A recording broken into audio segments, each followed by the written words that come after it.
দয়া করে সবার কাছে অনুরোধ, প্রত্যেকে হাতে ধরা মোবাইলগুলো বন্ধ করে ফেলেন।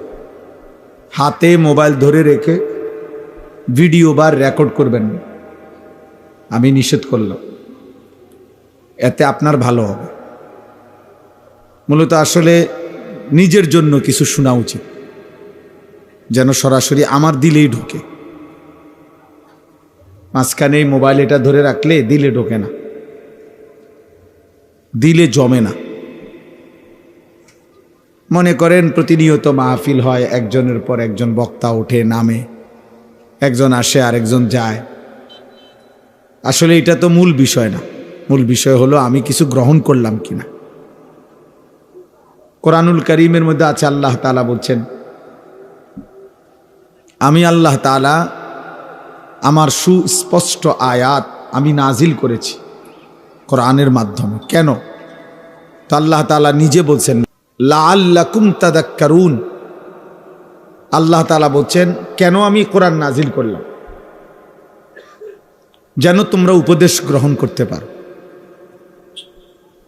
কোরআনুল কারীমে আছে, আল্লাহ তাআলা বলছেন, ইয়াইজুকুম লাআল্লাকুম তাযাক্কারুন। আমি আল্লাহ তাআলা এই কোরআনের মধ্যে তোমাদেরকে ওয়াজ করছি। কেন? লাআল্লাকুম তাযাক্কারুন, যেন তোমরা উপদেশ গ্রহণ করতে পারো।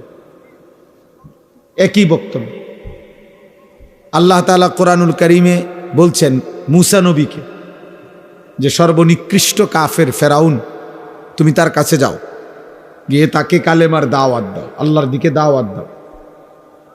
কেন? আল্লাহ বলছেন, ওকেও বলো আল্লাহর কথা, লাআল্লাহু ইয়াতাযাক্কারু আও ইয়াখশা, হয়তো সে উপদেশ গ্রহণ করবে অথবা আল্লাহকে ভয় করবে। তাহলে দেখেন, এক ফেরাউনের কাছেও আল্লাহর কথা বলার, শোনানোর মাকসাদ উপদেশ গ্রহণ অথবা আল্লাহকে ভয় করা। তাহলে আমরা মুসলমানের কাছে ওয়াজের মাকসাদ কি হবে? তাই উপদেশ গ্রহণ, আল্লাহর ভয়, আখিরাতের ফিকির। তাহলে ন্যূনতম যদি কোনো মানসিকতা না চেঞ্জ হয়, হৃদয়ের মধ্যে যদি কোনো টানা পড়া অনুভূতি, বিবেকের যদি কোনো অনুভূতি না আসে, এর চাইতে ঘুমাই থাকলেই ভালো ছিল। এখন তো স্বাভাবিকভাবে ঘুমের টাইম, রাত্র যত ঘুমের টাইম, রাত্র মানে ঘুমের জন্য।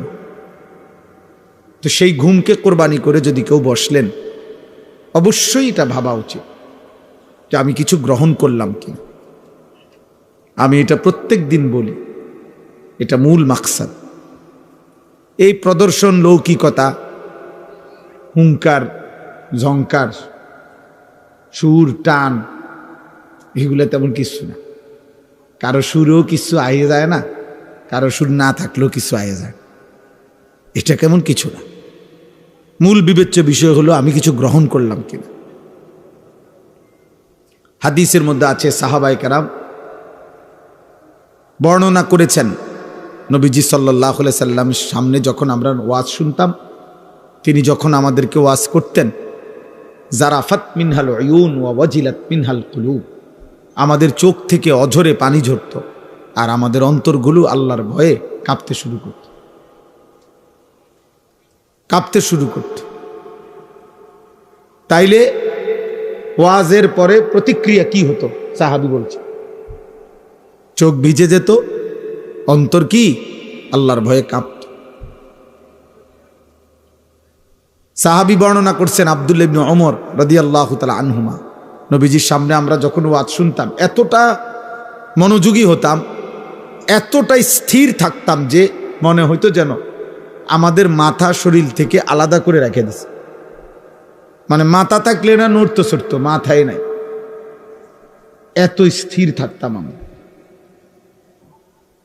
হযরত বারা ইবনে আযিব রাদিয়াল্লাহু তাআলা আনহু বর্ণনা করেন, নবীজির সামনে আমরা যখন বসে ওয়াজ শুনতাম, কাআন্না আলা রুউসিনা তাইর, মনে হতো যেন আমাদের মাথায় আইসা পাখি বসছে। মানে আমরা তো নড়াচড়া করতাম না, যার ফলে স্থির বসে থাকার কারণে মনে হতো যেন আমাদের মাথায়, কাঁধে পাখি বসছে এসে। এই ছিল সাহাবায়ে কেরামের ওয়াজ শোনার সিস্টেম, পদ্ধতি, সুন্নাত, তরিকা। এই জন্য বাপ এটা জরুরি। প্রতিনিয়ত আলহামদুলিল্লাহ বয়ান হয়, বছরে 52 সপ্তাহ, এই 52টা জুমা হয় এক বছরে। 52টা জুমায় জুমার ইমাম সাহেব কিছু না কিছু বয়ান করে, 40 মিনিট 45 মিনিট, গড়ে 40-45 মিনিট বয়ান করেই। তিনিও আল্লাহর কথাই শতভাগ বলেন, কোরআন সুন্নাহর কথাই বলেন। পরিচিত হোক বা না হোক, সবাই সারা পৃথিবী চিনতে হবে এটা জরুরি না। পরিচিতির ভিত্তিতে সফলতা না, আল্লাহ গ্রহণ করার ভিত্তিতে সফলতা। সুনাম সুখ্যাতি আর জনপ্রিয়তা দিয়া আখিরাতের বিবেচনায় 2 পয়সারও কোনো মূল্য নেই। কারো কোনো জনপ্রিয়তা দিয়ে আখিরাতের কোনো ভ্যালু নেই, আখিরাতে কোনো মূল্যায়ন নেই। এগুলো দুনিয়াবি বিষয়। দুনিয়া যাদের ক্ষমতা দরকার, কর্তৃত্ব দরকার, পদবি দরকার, ওনাদের জন্য হলো সুনাম সুখ্যাতি, শোহরত, জনপ্রিয়তা ওনাদের দরকার। আখিরাতের এমন হাজারো আউলিয়া, লক্ষ আউলিয়া, সাহাবা এই পৃথিবীতে বিদায় নিছেন, যাদের নাম পৃথিবীর কেউ জানেন, কেউ জানেন। পুরা পৃথিবীর ইসলামী ইতিহাসের সমস্ত কিতাব একত্র করিলেও 2-4-5 হাজার সাহাবীর নাম একসাথ করা যাবে না। অথচ বিদায় হজ্জে আরাফাতের ময়দানে নবীজির সামনে ছিল 1.25 লক্ষ সাহাবী। তো সেই সাহাবীদের নাম কই? কোরআনুল কারীমের মধ্যে 25 জন মাত্র নবী এবং রাসূলের নাম। অথচ একাধিক বর্ণনার মধ্যে একটি বর্ণনা এটা যে 1,24,000 নবী বা রাসূল ছিলেন। তো যদি 1,24,000 হয়, তো বাকিদের নাম কই? তো পৃথিবী ওনাদের নামও জানে না। এজন্য আখিরাতের জন্য সুখ্যাতি, পরিচিত হওয়া জরুরি না। এমন হাজারো আউলিয়া, হাজারো আল্লাহর প্রিয় বান্দা পৃথিবীর আড়ালে, লোকচক্ষুর অন্তরালে কোনো নাম যশ ছাড়াই পৃথিবী থেকে বিদায় নিছেন। হাসরের ময়দানে দেখবেন বাদশাহ।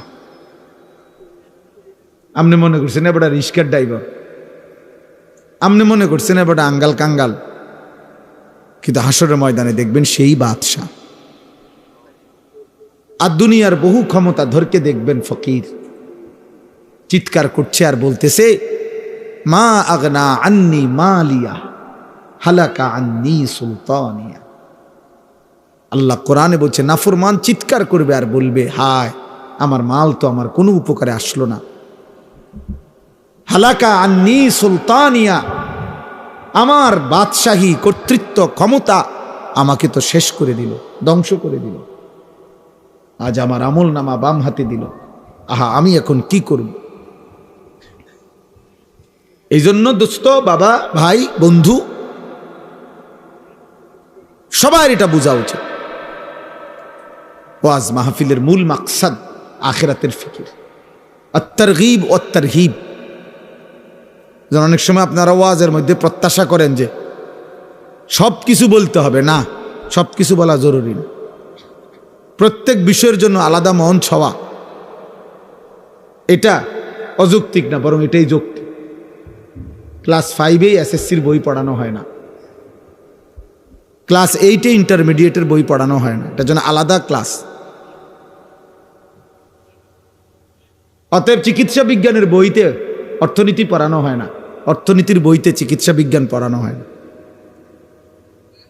এটা আলাদা ক্লাস। অতএব ওয়াজ মাহফিলের একটা মূল মাকসাদ হইল আত-তারগীব ও তারহিব। অর্থ হইল জান্নাতের প্রেরণা, জাহান্নামের ভয়।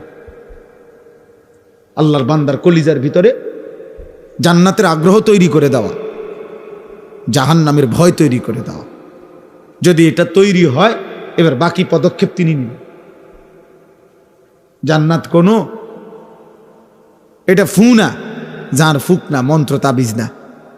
আমরা 230 টাকা দিয়ে একটা তাবিজ বেচে দিলাম, বা 1002 টাকা দিয়া একটা একটা তাবিজ দিলাম, ফুঁদিয়া দিলাম, আপনি জান্নাতি যাইবেন গা? না না, আপনারা তো বাটফারি সিটারি, সেগুলোর কি হবে? আপনি প্রত্যেক কথা বলেন মিশা কথা, আমি আপনাদের ফুঁ দিলে কিলাম? আপনি 1 কেজি মালও দেন 2 নম্বরই,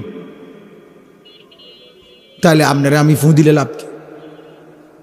অতএব প্রিয় বাবা ভাই, এটা বোঝা উচিত। ওয়াজ মাহফিলের মূল একটা উদ্দেশ্য আখিরাতের প্রেরণা তৈরি করা। আপনারা যে অনেক সময় বলেন হুজুররা ইশারা আর কোনো কথা জানে না, অবশ্যই জানে, অবশ্যই জানে। আপনি যখন যে বিষয় প্রয়োজন ওর জন্য আলাদা শিরোনাম তৈরি করেন, আলাদা ব্যবস্থাপনা তৈরি করেন, আলাদা ইন্তজাম করেন। তো দেখেন, আপনি পদার্থ বোঝানোর জন্য, অর্থনীতি বুঝাবার জন্য, দুনিয়ার সকল বিষয় বুঝাবার জন্য উপযুক্ত আলেম আছে কিনা আমি চ্যালেঞ্জ করলাম, আমি দেব, আমি ইনশাআল্লাহ, আমি আনিসুর রহমান দেব। আপনাদের কোন বিষয়ে হুজুর দরকার, কি বুঝতে চান আপনি, এই বাংলাদেশ থেকে দেব আমি। এবং অসংখ্য নীরবে নিভৃত আমাদের লোকচক্ষুর পর্দার আড়ালে এমন অনেক আলেম আছে, পৃথিবী হয়তো জানে না। বক্তা তো 2-4 জনের না, সব মিলাইয়া বক্তা হইতো না 100 জন, সারা বাংলাদেশে আলেম 100 জন, কথা বলেন 100 জন আলেম। তো বাকিরা সিরিয়াস, আবার গোড়ার ঘাস কাটে বাকিরা। আমাদের দেশে মানুষ মনে করে ওই যিনি এক বক্তা উনি সব। আন্তর্জাতিক খ্যাতিসম্পন্ন মুফাসসিরে কোরআন, বিশিষ্ট ইসলামী চিন্তাবিদ, দাউদকান্দির ব্রিজ, যমুনা ব্রিজ, একাশপুর ব্রিজ, উনি পদ্মা সেতু বানাইছেন, উনি বাংলাদেশ আলগিদে ধরে রাখছেন, এই সব কিছু উনি, এই যিনি বক্তা। আর বাকিরা কিচ্ছু জানেন না। এটা ভুল ধারণা, এটা ভুল ধারণা। এজন্য দোস্ত বাপ, ইসলাম কোরআন সব কিছুর সমাধান, দুনিয়ারও আখেরাতেরও। কিন্তু এক বসায়, এক মঞ্চে, এক শিরোনামে সব বলে ফেলতে হবে। আজকের ওয়াজ দোয়ার মাহফিলে পুরা 23 বছরের ইসলাম আপনাকে বলে যাইতে হবে, এটা জরুরি না। তাহলে নবীজি সাল্লাল্লাহু আলাইহি সাল্লাম 23 বছর লাগাইলেন কেন? কোরআন 23 বছর নাজিল হইল কেন বলেন?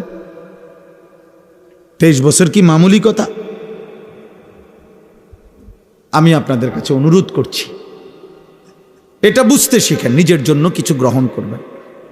প্রতিনিয়ত আপনাদের মসজিদে জুমার বয়ান হয়, আলহামদুলিল্লাহ। যদি কোনো মুসলমান দিল দিয়া, আন্তরিকতা নিয়ে এই জুমার বয়ানগুলো শুনতো, তার জীবন সুন্দর হইত। কিন্তু সামান্য কয়টা টাকার কারণে উনি মাতবুরি দেখায়, উনি মনে করে ইমাম সাহেব জানে কিতা। আমনে জানেন কিতা মিয়া, এটা বলেন। আমনে কি জানেন সেটা বলেন।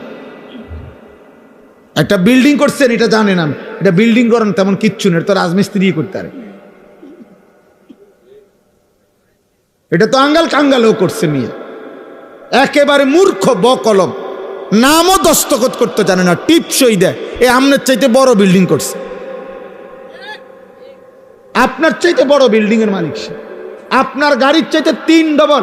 ওরকম বহু মূর্খ আছে যে গাড়ি চালায় আপনার 14 গোষ্ঠী গাড়ি দেখছেও না। এই মূর্খ আপনি চোখেও, বা আপনি আরো ওর সমান গাড়ি কিনতে, 1.5 কোটি টাকা দামের গাড়ি কিনতে আপনি আরো 200 বছর চাকরি করেন লাগবে। আপনি যদি বলেন তাইলে এগুলাতে সম্মান না, তো সম্মান কিসে? শিক্ষায়। শিক্ষাটা কি? যে শিক্ষা মালিক চেনে না, হালাল হারাম চেনে না, পাক নাফাক চেনে না, পবিত্রতা চেনে না, তো এটার শিক্ষা কি? তাহলে এটারও তো কোনো ক্লাব হইল না। আবার দুনিয়াও তো আপনি মূর্খের সমানও পাইলেন না, তার তো এটা পুরা ধরা না। আপনি তো একেবারে ধরা না খাইলেন। আপনি যদি বলেন আমি আল্লাহ ছেড়ে দিছি, কোরআন ছেড়ে দিছি, সুন্নাহ ছেড়ে দিছি, অন্য কিছু শিখছি দুনিয়া অর্জনের জন্য, তো দুনিয়া তো মূর্খ আপনার তো বেশি পাইছে। আমাদের লাকসাম এলাকার একজন লোক আছে, ঢাকা শহরে একটা এলাকা আছে, আমি নাম বলবো না ইচ্ছা করে। ওনার কোম্পানি যেখানে, ওই কোম্পানি, ওনার কোম্পানির নামে ওই এলাকার নাম, বাস স্টেশন, ওখানে গাড়ি থামে, ওনার কোম্পানির নাম কইলে ওই জায়গাটার স্টেশন ধরে। আমগো এলাকার মানুষ ঢাকা শহরে একটা পূর্ণাঙ্গ মডেল টাউনের মালিক, হাজার হাজার কোটি কোটি টাকার মালিক, হাজার হাজার কোটি কোটি টাকা। একদম মূর্খ বকলম, আঙ্গুল দিয়ে দৈরে টিপসই দেয়, মানে উনি নিজে টিপসই দিতে পারেন, আরেকজনের দৈরে দিলে যে স্যার এনে এনে এনে যাতা দেয়। সে কোত্থেকে আনলো এই টাকা? আমাদের আমগো এলাকায় কয় ওই পাকিস্তান আমলে যে সময় মুক্তিযুদ্ধের সময় তারা বাইকে গেছে না পাকিস্তানের সৈন্য, কয় তারা এই মানে টাকার ট্রাক পাইছে বলে এরা বলে পাইছে। বিশ্বাস করেন, মানে আমগো এলাকার আমি এটা প্রসিদ্ধ কথা আর কি, যে